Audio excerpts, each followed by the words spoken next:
Hi, everybody, and welcome to the Femme Force Podcast. My name is Rachel Pasquan, and I am your host. And today I am joined by my very best friend, Kate, live from New York City.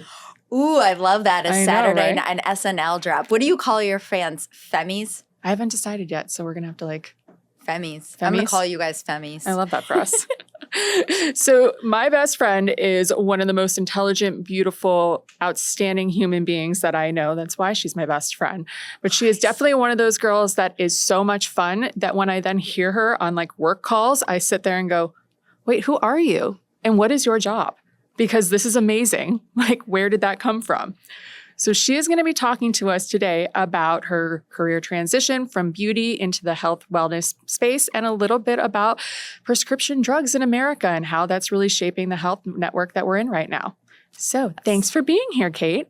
Thank you for having me. You're very welcome. So can you tell the listeners, or the femmies, if we're going to call them that? Yeah, femmes. We're up, girls. And boys and everyone else. And everyone. We're all inclusive here for that. Where your career kind of started off at in the beauty industry, why you kind of led towards that direction? It actually had to do with a lot of internships. So I did an internship every semester. I do not necessarily think that that's needed. Yeah, it's a lot. That's a year's worth of stuff. Yeah. Also trying to do your school and, graduate and get credits and all of that. But I ended up interning at Vogue, and that's where I suppose it all started.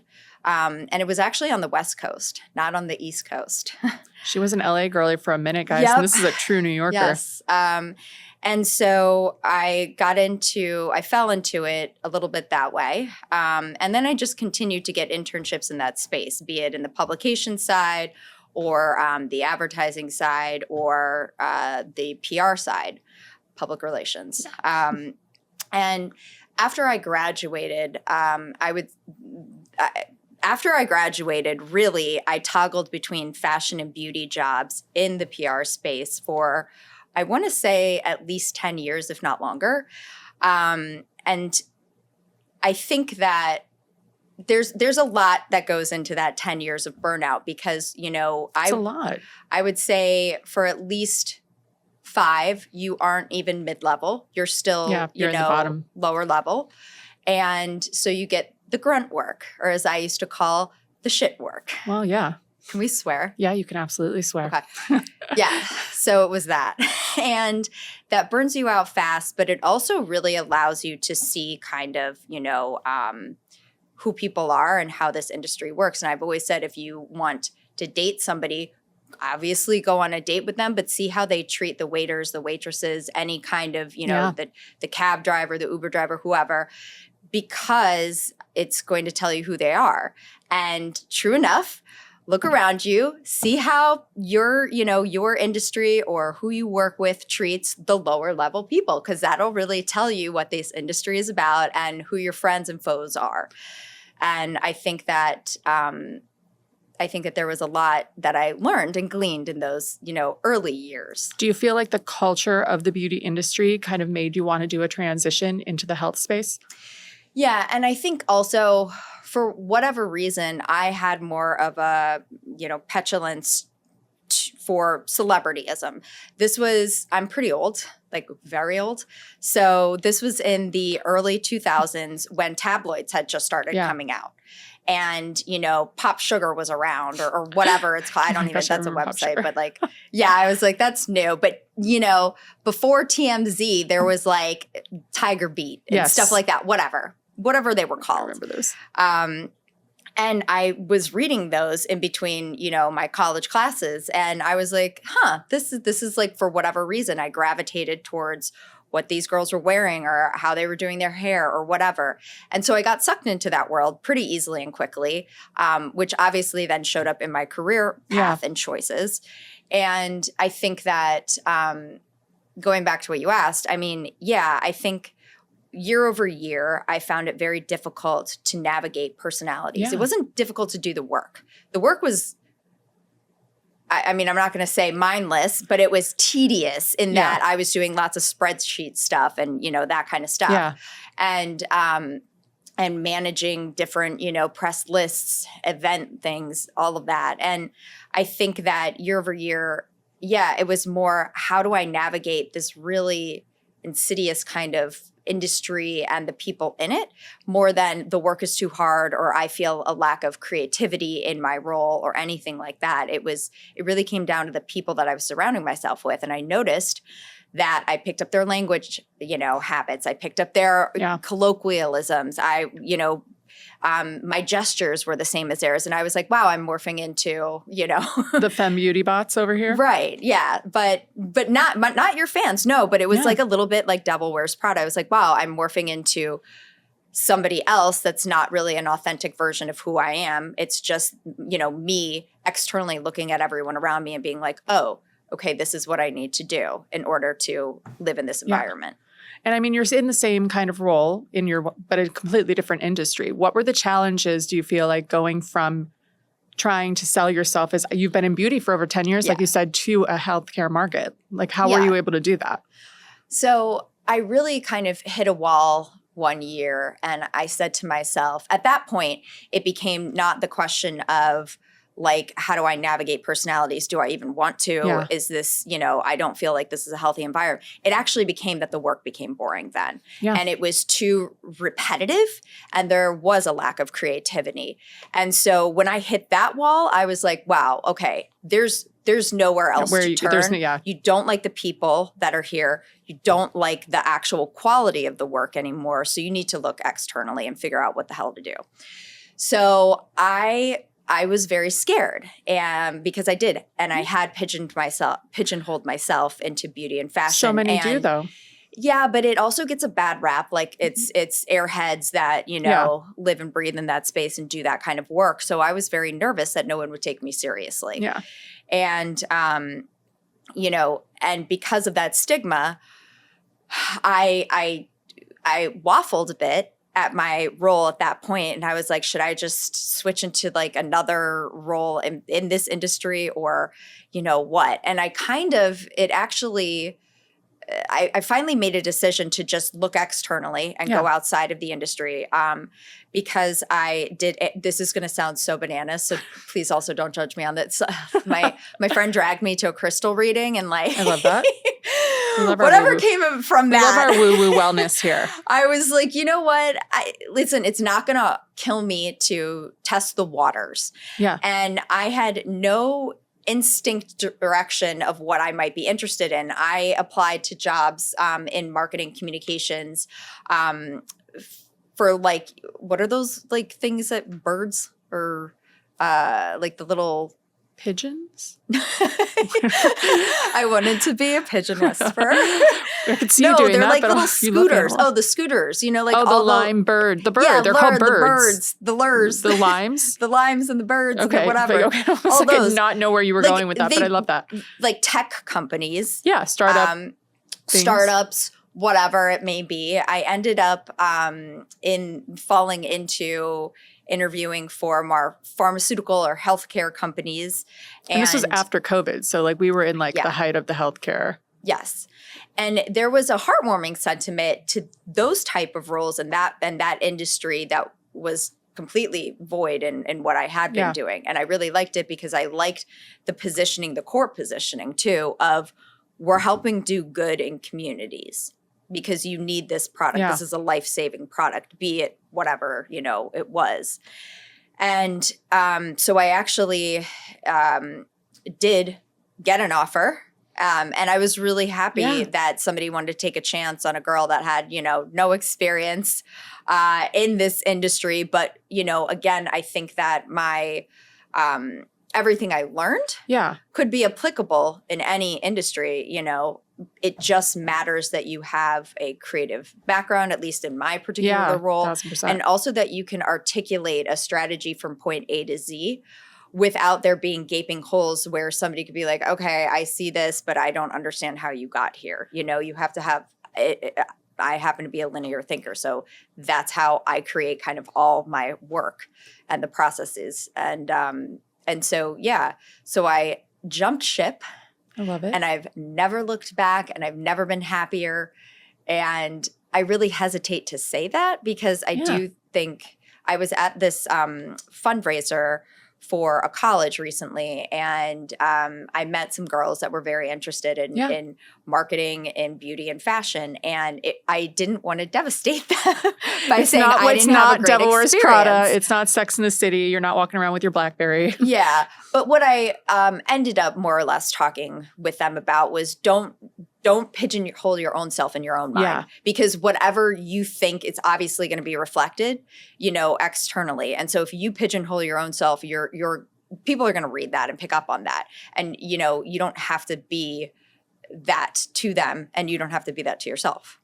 No, and I think it just says a lot about having a career transition. Like, that you're an expert in the field that you're in, and it's just applying it to a different industry. Right. Yeah, and I'm going to take it somewhere. I was actually kind of scared about my age too. Yeah. Because I was on the older side, making an entirely new jump and transition into, something that I really guys, I can't tell you how many drugs are out there. I can't tell you how many, a doctor analysis of whatever your, issue is, how many treatments there are. There's copious amounts. I can't learn it all. And I can't even learn it all within the first 6 months, There's just so much to this healthcare space, the pharmaceutical industry, all of it, that and insurance. Insurance is a bitch to learn. Insurance is insane. Insurance is literally the most insane thing in the entire world. Like, we're full on adults, and I don't understand health insurance. And it changes every year. And so whatever you learned, it doesn't matter. I literally call and I'm like, I don't understand what, and they're like, I'm like, I need you to dumb this down. I do not understand this. This makes me, I met my deductible, but we're not quite, but wait, it's what? like Groundhog's Day. No, it's a whole different experience. But yeah, so I was curious to understand how I'd be perceived, in the age, and how that sat with me. And I got to be honest, my current boss is younger than me, and I fucking love her. She's probably, giving you that inspiration for a Gen Z. Like, if you're not learning something from somebody in the room, if they're older or younger, like, you're in the wrong room, go to a different room. Yeah.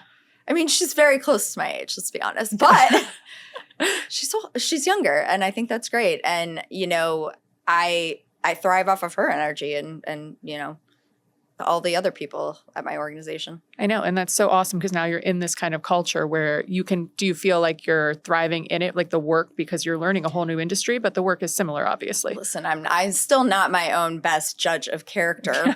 So I don't know. I hope my quality of work is really good and high and creative. I feel more inspired. I think it's a good rule of thumb is, and I've always used this, if I like you, I want to make you proud. I want to do good work for you. That is in every facet of my life. My parents, my friends, my, whoever. 1,000% you are. Yeah. My partner. So that's my kind of rule of thumb. I look for that in people too. When people interview with me, I look to see that they have at least the ability or intent to want to impress and bring their best selves every day. So.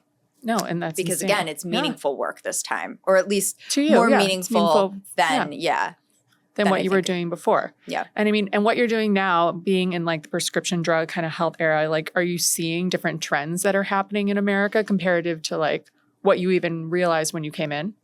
Yeah. So I think, first of all, it's a topic I had never really thought about, because I'll say this, I think it's really great that people or more people are seemingly going to therapy. I think that's great. I actually think that was like a post-COVID trend. Don't quote me on this, because I don't think I've read it in any article. I quote my therapist all the time. Like, my therapist said, what my therapist said, my therapist said. But I think that that's great. So I don't want to ever detract from any of that type of work. But what I will say is that, as people go to therapists, it's natural that they're looking for treatments or whatever it may be. And so also as therapy sessions uptick, so do prescription fills. They are interesting. They coincide. They're on that, same spectrum and level. And so I think that what I have noticed out of some of the most filled prescriptions in America, and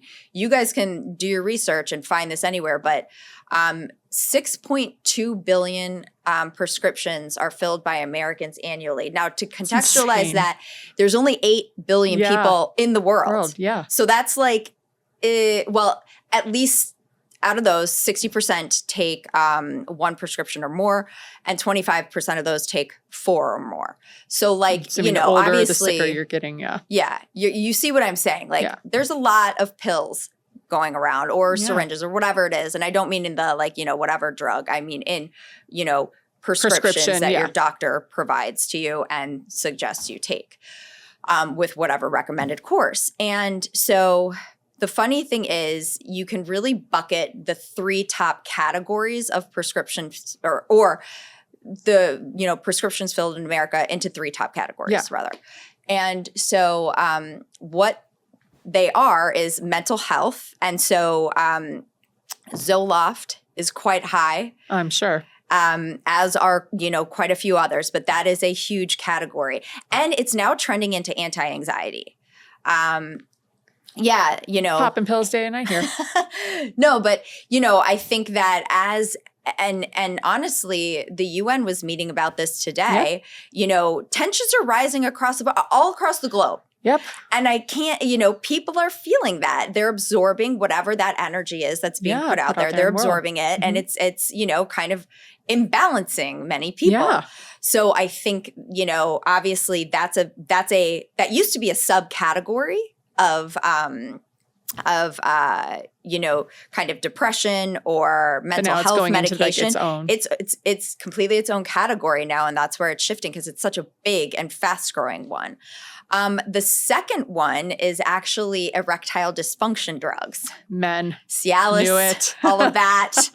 And you can even, I mean, I am not a doctor, guys. So obviously this is just based off of lots of articles that I've read on this topic. And, you know, again, I would say go educate yourself and do the same. Go read some articles. But basically, the correlation between anti-anxiety and ED drugs is very, very high. So if a guy is taking the anti-anxiety, he's typically also taking the other one. I mean, the demasculatingness it must be if you're not able to do what you need to do. Well, PG and statements. You could say that it's like that's almost like a hamster cycle. Like you can't do it. And you're on this. Like I would think even more than that, it would be like the weight loss drugs, like the GLP-1s. So right now, that's a third. Yeah, that is a very fast growing category. Every week, 25K more people start going on it or are prescribed it. In America. In America, yes. Only in America. Okay. I don't know what it's like all across the world. I mean, their stock is up, everyone. I did buy that early. Well, I will, you know, that's actually a good point is that stock and that's a Novo product. Yeah. And I forgot the other one that makes Wegovy. But Novo. They're skyrocketing, you know, but they also pump a lot. They do a lot of marketing. So the reason that it's like Ozempic is like the Kleenex of tissues. You know what I'm saying? And that's That's very intentional. I mean, you see it on the subway. They have ads in the subway. And I'm like, this is hilarious. I'm like, they have them in the bathroom doors. Ozempic, all of these, you know, like there's a whole little counterculture, or not counterculture, but little culture that they've created around it. Yeah. But yeah, that's a big one. GLP-1s is another big one and probably the fastest growing in general. But do you think that that's helping America? I mean, there's been all these like different talks on like different talk shows or just articles that people that are on the GLP-1s that are losing the weight, it's actually just the first stepping stone to making people healthier and live longer because you're losing the weight, cholesterol goes down. Like there's multiple things that occur, obviously, when you lose the weight. I'm going to take it a little step back in a macro. Okay. Looking at it macro. We have a Band-Aid. The Band-Aid is Ozempic, right? And it's an easy, quick fix. And it truly is when you think about it. Yeah. It really is. But what's the root problem? The root problem, in my opinion, and again, just my opinion, this is based off of research, but this is what I've concluded is the problem is our farming industry. Yeah. The food where do you get your nutrients? Where do you get all of that? Or rather, where do you get, you know, bad things from that you ingest? That like literally directly right inside you. When we go to Europe, we are so much healthier. We were There you so much go. skinnier when we go to Europe. Pasta only in Europe. Only in Europe. Literally. Wine in Europe. No hangover. Well, no, but if you we're the looked best at, versions of ourselves. listen, if you looked at the back of any like macaroni box, you're going to see like a list of 92 products. It should be like that, what? like noodles. Eggs, water, flour. Right. There's a lot of, I don't know if you've seen these, but there's a lot of Instagram carousels pairing the same products. So like Jiffy peanut butter today versus in 1950. And they have a picture of the, label from the 1950 paired with, it is, and they do it for like 20 products because now you can have carousels up to 20. But they do it and you're like, holy shit. Like, why would America harm Americans? But we are. And there's a lot of, it's not false news that the farming industry has some poor practices across the board, particularly with, animals. The actual issue, a lot of people think that the issue just stops there, though. Yeah. The animals, they don't have a lot of space to move. They're literally we on top of each other. You see those videos from PETA. Mutations that are happening, all of that stuff. Yeah.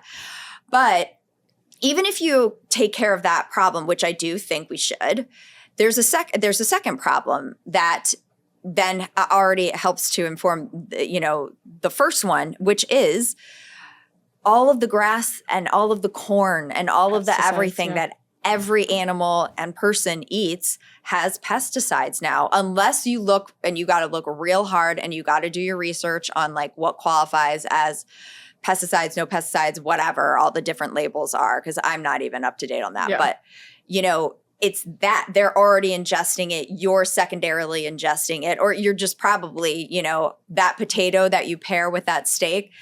There you go. Yeah. And then you're done. You're like, you tried to do the healthy thing. Yeah. So I think that America has caused its own problem a little bit. Then we found now a fix that's a very easy fix, but it doesn't, help the actual issue and the core issue of why people are needing to lose this weight so quickly. Because I'm not talking about, the diabetics and the people that, need this product for a different reason. Yeah. I'm talking about mostly the vanity group, And I think that there's, I think that maybe if we really tighten down and just say as a nation, like, we need to do better. And we need to do better for all of our people and all of us because we all eat the food, and it's distributed everywhere across the nation. Let's fix a core problem too. If we're we can still have this great product. I mean, it would probably it's great. Fix, and it does some of the mental health when you're putting the pesticides and the chemicals in your body. There's got to be things like that for chemical imbalance. Exactly. I am a huge proponent. That's why I love when people go to therapy, because they're not just trying to be like, oh, let me do, some quick fix. Yeah, you're putting and you're committing to yourself to do the work. And I think America needs to commit to itself. Hey, we want healthy people, and the way to do that is take longevity of our lives. Those Italians live to be like 100 million years old, those little ladies. Yeah, and they're just eating clams from the who knows where. from the Mediterranean Sea. There you go.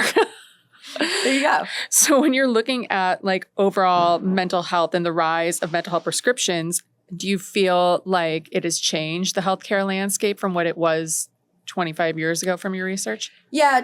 Doctors, I'm not going to lie about this. Doctors are incentivized to write you a prescription. Yeah. That is how the system we talked about, like the hamster wheel, that's how the system works. So they are incentivized to write you a prescription.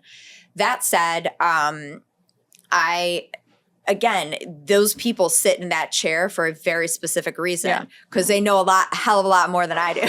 Yeah. So if you're diagnosed with something and it's going to make the quality of your life better, I mean, you should probably do that. Yeah, 1,000%. And like get the help you need and all of that. But again, if the issue is not a surface level issue and there's a little more depth to it, whatever it may be, then maybe try to do the work on the, core root of the issue too. And a doctor, certain doctors can help you with that, like therapists, psychologists, psychiatrists, but not all doctors, are going to sit there all day and just listen to you.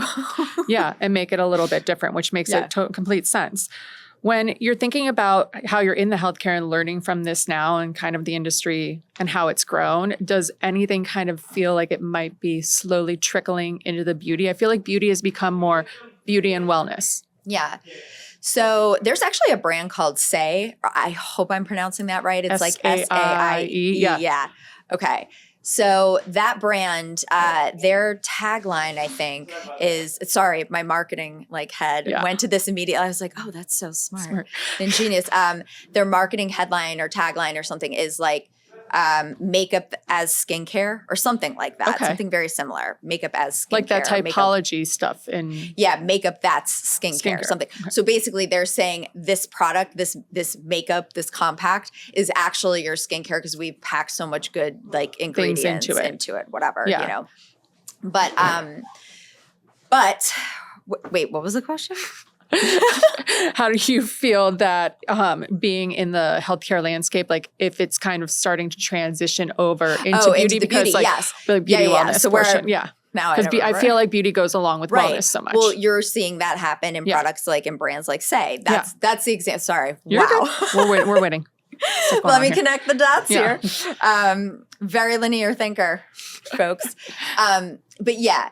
And you'll also see that at Targets and CVS's and whatever, they're actually more or less kind of pairing and reconfiguring the floor construction and pairing vitamins and that those kind of things with skincare and beauty products now more frequently. And that's intentional too, because, they kind of are dovetailing with, what is that? Lemme, the Kardashian brand that's it helps you sleep at night. Oh, the Lemmy, whatever. I mean, they had a whole article on Pop Sugar. The whole article, it's still a thing, guys. I subscribe. They still have a thing, but they just did a doctor did a review of their new GLP-1 pill, and they're like, it's not an act. This isn't a thing. You've got monk fruit and some kind of green tea, B12. They're like, but it doesn't. It's not a supplement for the prescription of what a GLP actually does. But it still sits in that gray sweet spot zone of this is good for me. And wow, what could we do to infuse this into the top layer of our dermis, So, or wherever it may be, whatever beauty product it is. So America's trying to capitalize on that space for sure. And it's a growing space. I also think that it kind of grew with the CBD influx and which makes sense. All of that kind of stuff too. So there definitely within the last 10 years has been a significant blurring of that space into one more kind of, I don't know what would capture all of that stuff, but just health and wellness. All together. Do you feel like the wellness, because, it's the lymphatic drainage and the gouacheing. And I do that. All the things that we are seeing on TikTok and the magnesium on your feet and all this jazz. Do you think that the prescription and healthcare company is going to try to take that and kind of form it into possibly a stronger dose, just like they've done with Ozempic for GLP-1s? Yeah. I mean, you can buy the raw ingredients from and component to make your own, GLP-1 concoction. I would not advise. No, I would not do that. That's like drinking the chia seed. You never know where these things are coming from. The chia seed thing, you're supposed to drink a cup of chia seeds, and apparently that's the same thing. And I'm like, I just don't think that's what we should be doing, guys. It's not good for you. Yeah, it's a lot of fiber. I tend to agree. Yeah, I tend to agree. But I think that ultimately, I think that if you're going to start something that's so expensive and really have to commit to it, because it's a weekly commitment too, then you need to do your research and make sure that you're okay making that investment. Also, that said, they're going to come out with, I've read recently, a pill form. Yeah, and Mexico apparently has one. I would not buy my drugs in Mexico. Just everyone knows I've never bought drugs in Mexico, prescription or otherwise, but they have them in the airport when you walk through the Cabo airport, and it's like GLP-1 pill, Ozempic pill, and I'm like, no way. When did that happen? I need to go to Mexico now. Like the Latish and everything else that you think about that. I mean, it's only Mexico, because when you go to Europe, they don't have these kind of things. They don't do that. And it's also I have to assume it's cultural, that this is just not something that they do. You don't need to take a pill. You also walk everywhere. The food and the pesticides, it's less necessary or less of a want even. They don't, they're FDA, insane. Yeah. Yeah, ours just is like, yeah, this like glob of sure. Go ahead, put it in your body. Just you swallow can it. paint that. And then it goes into my mouth. It's candy corn. Yes. And you're like, this is so good. Do you feel like marketing for prescription drugs has gotten a little more flashy? Like you see the things that are like the old person that comes on the screen with like the tune that will never get out of your head ever again. But I feel like they're getting more catchy. They're getting celebrity endorsements and things are happening like for prescription drugs. Do you think like the marketing of it has taken a change? I mean, honestly, not in the last 10 years because they've been doing all that for at least that long. I think the marketing budgets have gotten bigger. So I think you see the flighting more frequently because they can buy more ad spots. Okay. So I think you see it more consistently. And I think that, because of that, it remains sticky in people's heads. Yeah. Again, you don't ask for a GLP-1. You ask for Ozempic. Yeah. And when you're looking at the ads, like I've always wondered, do they have to do the whole verbal thing where they're like, this may cause diarrhea, vomiting, blindness, your kidneys might fall out. So that's a voiceover because no person in this world other than like professional trained voice people can read that shit so fast. Like they're just I can't even listen to it that fast. But is that like a legal thing from the FDA? Do they have to like say that for every commercial if you're doing any kind and of it has to radio? be on screen too. You can't just say it verbally. Yeah. So if you're like, your kidneys may fall out, but this is a rare but possible, you may die. Like it's a rare, but just whisper. Rare, but like but I feel like they do whisper it, and they're like, "Hey, but just so you know, this is what's going to happen." And that's like it's their sex phone voice where they're like, "But everything's going to be okay." Wouldn't that be amazing if they actually like some brand just did that for no reason? Like, and you might die. I feel like SNL's done it for skits and like to be like, but don't worry, your organs are all just going to dissolve, but you're going to be fine. Yeah, the tagline would be. Yeah. You may die. You may die. But you will anyway. So just might as well do it. I think that's so funny though.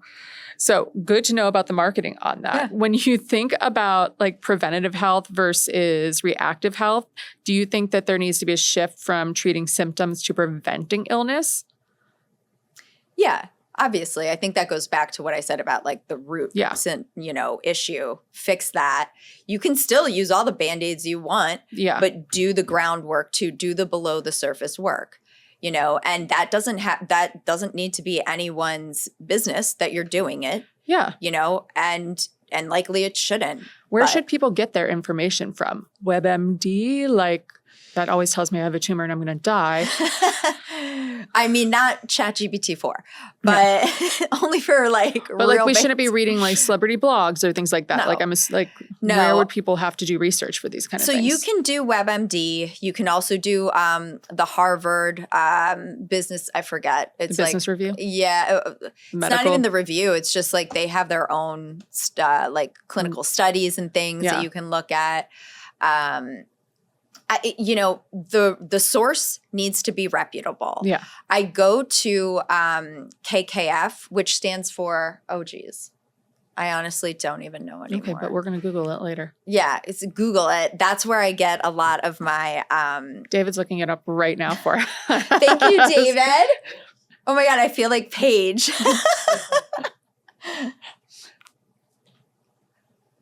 Oh, the Kaiser Family Foundation. Yeah. We're doing great. We're doing great, guys. Kaiser Family Foundation. That's amazing. It's a nonprofit organization that focuses on health policy and healthcare issues in the United States. It works for research, polling, journalism, and public health information campaigns. Yes. So we're going to look that up later. Perfect. Yeah. A lot of stuff from that.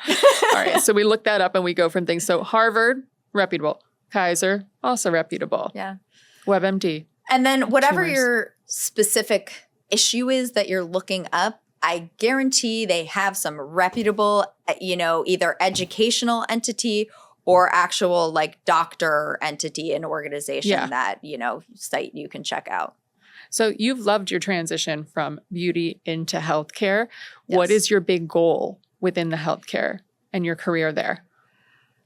I think twofold. To continue to, rise up the ladder. Yeah. I also think that I'm finding it very interesting. I'm finding there's different other avenues like that lead off of, this I love hub. that. Where you're like, that's a job. Didn't even know.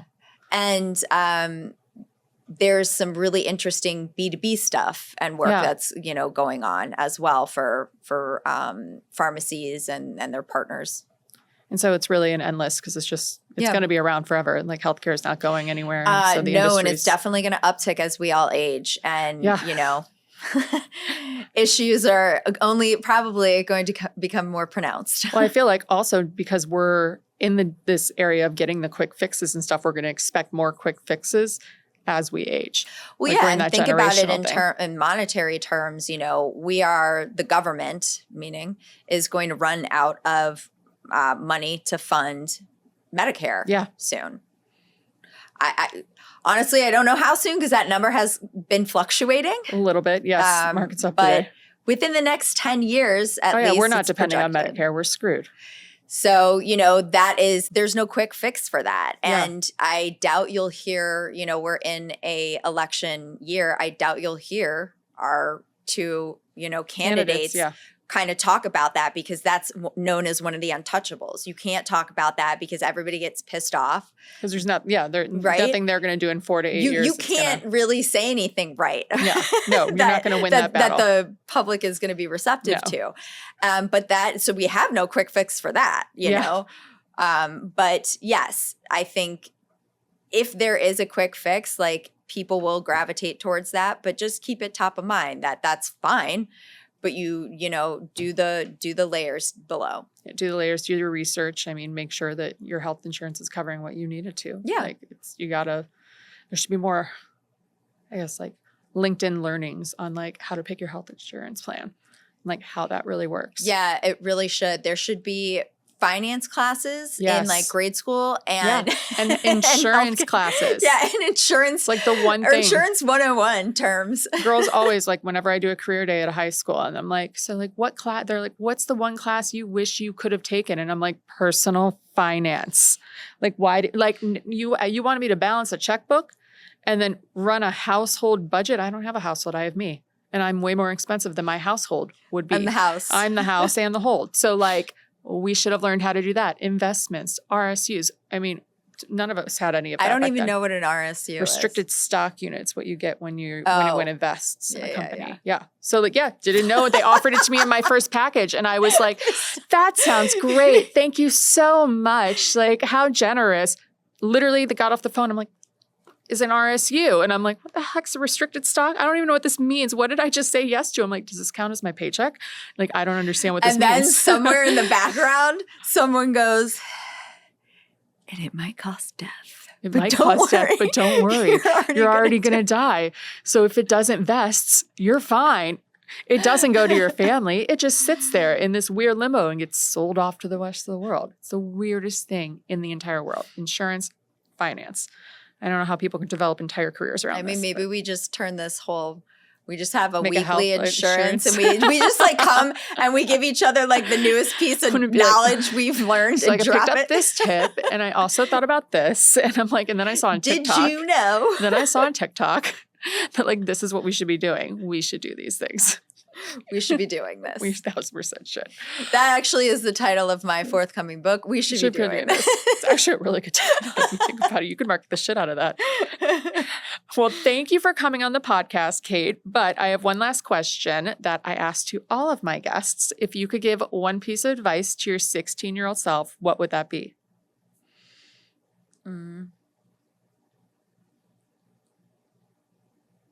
Don't get the tattoo. Pandora's box just didn't need to be opened. Don't get the tattoo. All right, you hear that, kids? This is not for kids, but don't get the tattoo. Live your best life. Don't get the but it's not. Yeah, we've got fake ones. Airbrushing is a big thing now. Henna can be fun, guys. You have it for 2 weeks, test it out, and then be like, not your thing. I like this one. Don't get the tattoo. Well, thank you for joining the podcast. And everyone, don't forget that you can listen in on Spotify or Apple or wherever you get your podcast and give us a review and a rating. And we will talk to you next week. Thanks, everyone. Bye, Femmies.